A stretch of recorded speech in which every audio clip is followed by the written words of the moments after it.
अस्सलाम वालेकुम जी। मेरा नाम नुमान गुंदल है जी और नुमान कंस्ट्रक्शन के प्लेटफॉर्म से मैं आपसे मुखातब हूँ। और आज कल एक बड़ा ट्रेंड निकला हुआ है कि जी जो बंदा भी जिसके ज़हन में भी होता है या जो सोच रहा होता है कि घर मैंने बनाना है या जिन्होंने घर के मुतल्लिक जो है वो ड्राइंग्स वगैरह पे काम कर रहे होते हैं, तो उनका एक बहुत बड़ा सवाल होता है जो वो हर अपने दोस्त से भी पूछ रहे होते हैं और हर अपने जानने वाले कंस्ट्रक्शन के बंदे से पूछ रहे होते हैं कि जी मेरे घर की पर स्क्वायर फीट कास्ट क्या आएगी। और तो वो आइडिया से लेना चाह रहे होते हैं कि उनके घर की कंस्ट्रक्शन का क्या खर्चा आएगा। अच्छा, जब वो बिल्डर्स के पास जाते हैं तो वो सबसे पहले उनसे सवाल करते हैं कि जी आपका क्या रेट है, उसका क्या रेट है, उसका यार 2600 है, इसका 2700 है, उसका 2400 है, इसका 3200 है। अच्छा, वो बेचारे फैसला नहीं कर पा रहे होते हैं कि उसका 3200 क्यों है, उसका 2600 क्यों है, उसका 3000 क्यों है। अच्छा, यहाँ पे ना एक समझता हूँ कि बहुत बड़ा मसला है, वो ये है कि आजकल के दौर में ना मतलब आपको देखिए पर स्क्वायर फीट जो कास्ट होती है उसमें अब आपका घर है फर्ज करें 1 कनाल का या 10 मरले का या 2 कनाल का।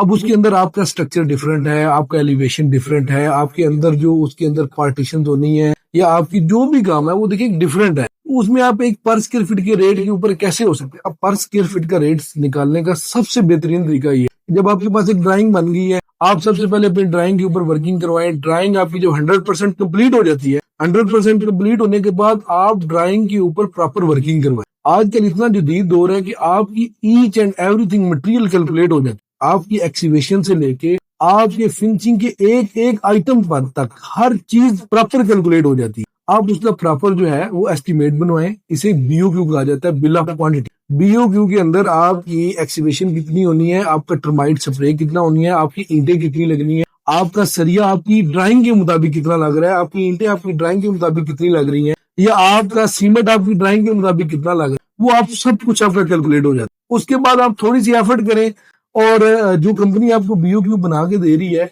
या आप उन्हीं से रेट ले लें और थोड़ी सी एफर्ट करके मार्केट में जाएं और मार्केट में जाके आप रेट ले लें, ईंटों का क्या रेट चल रहा है या सीमेंट का क्या रेट है, उनको उससे मल्टीप्लाई करें, आपके पास आपकी कास्ट आ जाएगी। और उस कास्ट को आप डिवाइड करें जो आपका एरिया है, तो आपके पास आपकी पर स्क्वायर फीट कास्ट निकल आएगी। तो आपको परेशान होने की उसमें कोई जरूरत ही नहीं है। आप उसके मुताबिक अपना फैसला करें कि भाई किस कंपनी से करवाना है या मैंने खुद करना है। उसके ऊपर कंपनी के मार्जिन होते हैं। अब जो कंपनी मैनेज कर रही है कुछ 10% लेते हैं, कुछ 15% ओवरहेड लेते हैं, तो वो देखें प्रॉपर उसका वो अगर आप खुद करना चाहते हैं तो आप बचा सकते हैं। अगर आप किसी कंपनी को, आपके पास टाइम नहीं है, आप किसी कंपनी को दें तो उसके ऊपर फिर उनको प्रॉफिट दें कि 10% है, 15% है, 20%, तो उसके मुताबिक जो है वो आपको आपका काम हो जाएगा। उसमें ना उसी के मुताबिक आपका आप पेमेंट शेड्यूल भी बन जाते हैं। अब मसला ये है कि लोग बाद में सोच रहे होते हैं कि यार पेमेंट शेड्यूल है, ये देखिए एडवांस 15% ले रहे हैं, डीपीसी पे इतना ले रहे हैं, लेंडर पे इतना ले रहे हैं।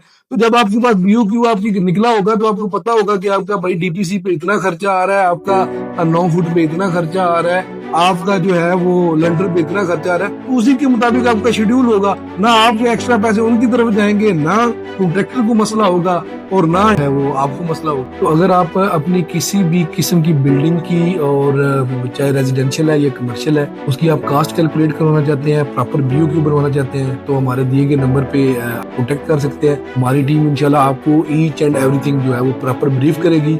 और अगर आप उसकी रेट्स लेना चाहेंगे तो प्रॉपर आपको रेट्स भी कैलकुलेट करके दे दीजिए। Thank you.